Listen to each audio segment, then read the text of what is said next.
Hey family, it's Carlos Watson. Happy Thanksgiving. I hope you're doing well. I hope you're wishing good things on all sorts of people. Got a little present for you today. I got my girl Saweetie. Now, any of you who are on TikTok, or as I like to say, we're pushed down the TikTok hole, you know her music. She's one of the biggest breakout music stars of TikTok, and I think she's gonna be a special person for a long time to come. Enjoy my conversation. Saweetie, welcome to the show. Hey, Carlos, thank you for having me. Now, where are you right now? I'm in LA. Where are you at right now? I'm in the Bay Area. And wait, now where did you grow up? Did you grow up in Oakland or somewhere else? I grew up in Hayward, and then I went to high school in Sacramento. What did you listen to growing up? What radio station did you listen to? Wild 94.9 and 106 KMEL. Icy Day in the Bay? That's interesting that you did Wild 94.9 first. I thought you were going to do it the reverse. And what is it? It's like 106.9. KBLX.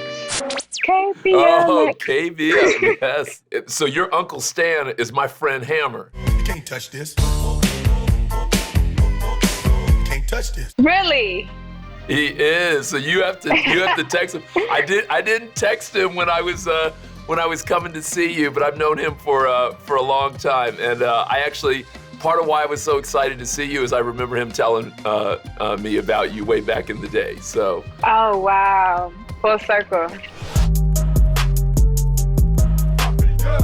And how did you get into music? Did you, I can't remember, did either parent sing or are you the first singer in the family? Well, my uncle's a singer. My other cousin is Beethoven. Check me out. I would say we have a musical family. A lot of my aunties and my uncles and my grandparents sing, so. You thought you was slick, but you slipping, yeah, yeah. Almost had me thinking you was different, yeah, yeah.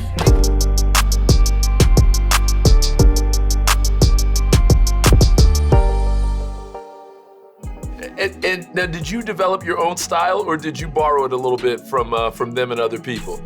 I think I developed my own style. I think sometime around this year and last year, because I was known for like my car raps, rapping over other people's beats and sampling. So it took me a while to figure out what my sound was. Come on, baby, talk to me. Break it down for a trip with some money, yeah. And how would you describe it now? Like if somebody were to ask you, what's your style, what would you say? I would say it's bougie, it's bossed up, and it's inspirational. A rich hitter, 8-figure, that's my type. That's my type, that's my type. 8-inch bagel, that's the pipe. Bad chick, I'ma ride it right all night. It's also, it's addictive too. Tap in. Who started the dances, like the tap in dance? Was that you who did it first and then everyone started copying it, or who did it first? So I laugh because this is her username. The girl who created my dance, her username is @YoDamnMama. I'm like, girl, I'm just grateful for people like her, for her influencing her TikTok friends, because that's why it's so big. At first, I was just, making cute videos, but she actually took the initiative, and because people loved her dance some more, there were a whole bunch of recreations of it. Always on the course side, How did you go from this is my dream to it actually happening? I was working a whole bunch of odd jobs. I was struggling in LA. I was running rooms off of Craigslist, and I'm like, I know I'm supposed to be in entertainment. That's how a hot girl do it. Number one stunner, icy girl with a Cuban. On my 9th month of this 1-year promise I made to myself, I got discovered because Icy Girl was viral, and I feel like the new way people are getting discovered is through virability, because that's a way of kind of showing the label companies that you're capable of being lucrative and you're capable of making good music. Manicures and pedicures, I'm always tip top. When they say I'm not hot, all these lies need to stop. Cause I'm icy, wifey, haters wanna fight me. Never been the one get RP up on a whitey. It's one of those raps where I put my heart into every single bar and line. I mean, I do that with all my music, but Icy Girl was something where I was just sitting in my room that had no furniture, and I was staring at the walls, just trying to create a rap that would, that would draw eyes and attention to my brand. Icy. What does it mean to say Icy Girl? You being ambitious, that's what being icy is, because it's more so of a mentality. And if you're doing what you're supposed to do, then eventually those physical icy things can be bought and do come in. It's definitely a a motivational type of song. So I'm very happy that I got Icy Girl. Cause I'm icy. So now, when did you know you made it? Like, what happened that all of a sudden was like your moment? 8-figure, that's my type. That's my type. I think when My Type first debuted on the Billboard 100, I felt official. But I definitely feel like there's a lot of room for improvement since that time. And I feel like that's exhibited on my new body of work. So I'm really excited to share that with the world. And when is everybody going to get to enjoy your next set of goodness? Maybe end of this year or the top of next year. We haven't really decided. I think that's the great thing about being in the DSP area. We don't have to ship it out through, physical copies. It is so readily available through DSPs like Spotify, like Apple, etc. We talk a lot about love on this show. Now, what advice would you give to your younger self about love? She touched the ice and now she froze. I'm in her life and now she know. He's actually taught me a lot about love because of my childhood. I think I didn't know how to function in a relationship. I was one of those kids that moved a lot, so I wouldn't get attached to my friends at school. I had really young parents, so it's just so many things that kind of didn't set me up properly to be in a relationship. So I think that one thing that I would tell my younger self is that a relationship cannot survive on pride, because I had a lot of pride at first and I wasn't so expressive. I had communication problems, which is so ironic because that's what I majored in. So I think just, not being prideful and willing to learn about the other person, because a relationship is work after the honeymoon phase. I can tell that you feel, or at least I think I can tell that you feel loved. Has that changed how you operate in the world and how you operate with your music at all? Being in a good relationship, has that impacted it one way or another? It definitely impacts my life period, because it's someone who I'm seeing every day. So it's helped me grow as an individual with communication, with understanding other people, with knowing that just because my feelings are hurt doesn't mean that they were hurt intentionally. So I feel like it made me mature with just understanding other people, because I try not to take things so personal. So I definitely think those positive exercises and those things that I try to make to ensure that the relationship is healthy, I think it carries over into work and other places in my life. Pull up with that good, pull up with that good. So when you looked up to people, I assume Hammer was one of the people you looked up to just because he was your uncle and you knew him and he was around. But who else did you look up to, or in some ways did you go on this journey kind of on your own? Someone who I really look up to is my grandmother, my grandma Roxanne. Our family can trace their roots to the Choctaw Native American tribe out of Oklahoma. I lived on and off with her throughout my childhood and my teenagehood, and she was so fly. She would get her hair and her nails done every Thursday. She was such a businesswoman, and she's very respected not only by her community, but by her peers, her friend groups, the family. So she's someone who I aspire to be like, bougie, bossed up, inspiring other people, helping other people. She has such a big heart. So definitely my grandmother. So she's from Omaha, Nebraska. That's where her family's from. But my grandfather, she married my grandfather, and then they moved to the Bay because he got drafted to the 49ers. So did you grow up playing sports as well? Yes. So he played with Joe Montana. He was a part of the first team that got the Super Bowl ring. So I come from a big football family. I actually played football myself. So I played quarterback and powder puff. I ran track. I ran the 4x1, the 100 hurdles, and I also played outside hitter for volleyball. So you had speed and power is what you're trying to say? Yep. My name's in the gym. I was female athlete of the year. So sports is definitely like my first love, and then it's music.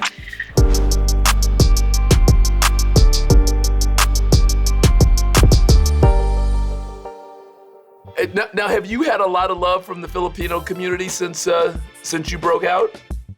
Yes, they love the line when I say, And that's word to my mother. She the Filipino queen, and she hella high maintenance. I'ma get her what she needs. so I think it's like at my festivals, they come with like a big Filipino flag and they wave it around. So I know that they love that I'm representing them. Okay, Mom, what you making? Some chicken adobo. Part of your story is interesting in that you went to college first. I definitely went to college because the music hadn't started yet and I wanted to get out the house. So Look how I turned out to be. I did 2 years in Diego and did 3 at USC. That's a beauty, that's a beast. I bet her brain is so OD. I went to San Diego State first, and then I transferred to USC where I majored in business and communication, and I graduated with my bachelor's.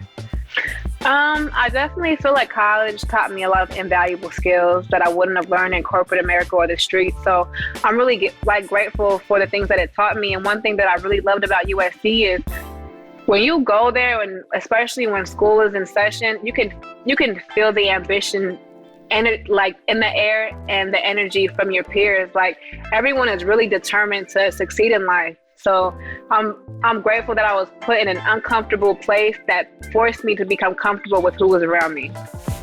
You tell the narrative. Why do you think you broke out? I think I broke out because I honestly feel like my purpose is bigger than fame. It's bigger than fashion. It's bigger than money. I think my purpose is to motivate, to inspire, and to help people who look like me. So I think I made it because of God. I feel like this is part of God's plan, and I think this is my calling. So I think that I've been blessed to do what I'm supposed to do just so that I can be in the position to help other people. Over the last 6-8 months, as everything happened with George Floyd and Breonna Taylor and all the different things that are happening, has that changed you in any way, or did it just reaffirm kind of who you already were and where you're headed? I feel like it did both. You know, I have a Black father, I have Black uncles, I have Black aunties, I have Black grandparents, and they've all, including myself, have experienced some form of racial injustice. I remember when I was a little girl, they would pull over my dad for no reason, would search the car for no reason, and I would just hear him complain under his breath, and for me that was normal as a child. But as I began to learn more about the world, I began to just learn that isn't normal. And especially as a little girl, I remember I was pulled to the side by my English teacher, and she asked me if my mother wrote my paper because she didn't think that I was smart enough to write the essay that I had written in class. I work hard for my riches. How dare you say I didn't? I said that I'd be winning. Oh, you thought I was kidding? All these things that you experience as a child, you think that it's normal until you start to see it on the news, or you start to see movements, or you start to see people who are calling out these injustices. So it's definitely nothing new to me, but in this time, it has inspired me to actually create my own foundation, an organization who is actually led by me and my grandmother. I made her the president. She's been an activist for so long, and she constantly educates me, and she constantly helps me with my facts. So before I speak or before I say something politically, I always go to my mentor, who is her, and she helps, she educates me. So with this foundation, we're going to help the minority community, single mothers, help kids get to college, and also autistic kids. Your family's so big. Good families.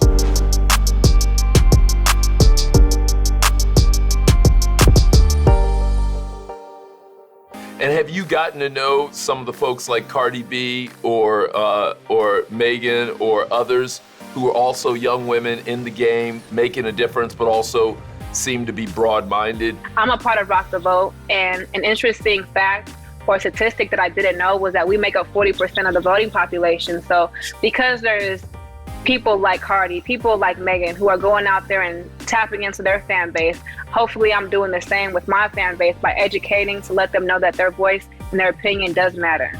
We have to vote. We have to be aware when these elections are going on. So what's gonna come for you next? Do you wanna do movies or films? Would you think about movies or television? I'm an action girl, I'm an athletic girl, so I don't want to play like a superhero or like a fighter. I don't know, something like that. You're pretty good actor. No, you might win an Emmy one day. Right after the boxing. Or Oscar. Because I already have my reality show called The Icy Life on YouTube, and it's actually doing pretty well. We might have to teach this in ICU. USC? Oh, USC too. IC University, that's going to be like the foundation, but eventually like we're going to have our own class at USC. Now, what is IC University? I already like that. What is that? So I'm a college girl, and I wanted to like create something to give back to my fans. Like I said, I feel like everything is purpose. And instead of me going on a rant, instead of me answering questions on Twitter or Instagram or any other platform, I wanted to give them a video that they can live with. And today we will be learning on how to start your own business. Pay attention. So the first video that I put out was how to start your own business. You must create a demand for your product, girl, because otherwise that's not gonna sell. I've had several that were successful. So I broke it down in a cool way. It's not super serious, but it's real game, but in a fun, cool, interesting way to learn. I know that's right. I know I'm right, Smooches. He ain't gotta tell me twice.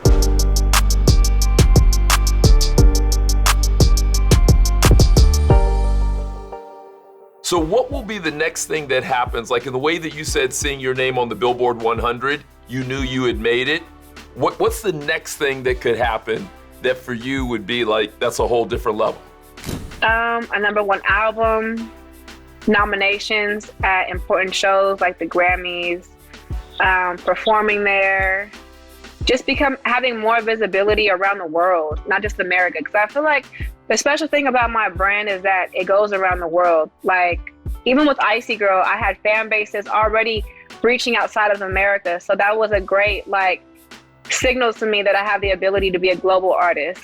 I love being big here, but my ultimate goal is to be a global brand, because that's when it's just big money. So like, who are your business idols or your business mentors? Idols, I definitely love what Rihanna did with her brand. Not only did she take over music, she took over fashion, she took over beauty, cosmetics. So that's someone who I look up to as a woman. And then for a male, I love what Jay-Z and what Puff did with their brands. It expanded beyond music, and I could definitely see my brand surpassing music when it comes to fashion, when it comes to acting, when it comes to philanthropy, when it comes to whatever I put my mindset to. My grandmother always told me to have 7 streams of income, but if I have 7 streams of income from 7 different industries, your girl might just be the next billionaire.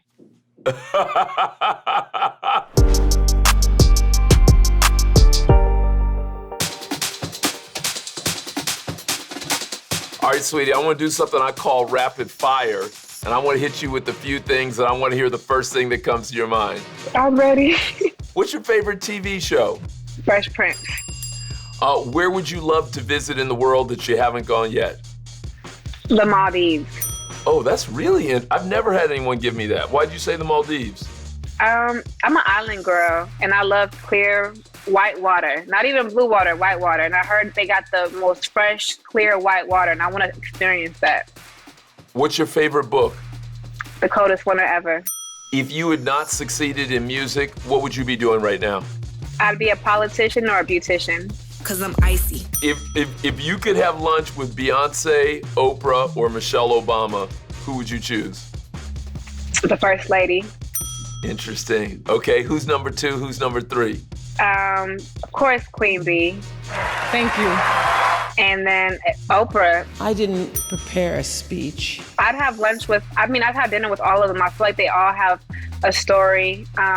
Michelle is just iconic because the first Black lady wife to a Black president, that's something to be super proud of. And it was such a great moment. I remember my grandma was screaming when he got elected. Sweetie, well, I'm gonna let you go, but I've really enjoyed you, and I hope I do get to see you in person at some point. I had a lot of fun, and I will see you later in person.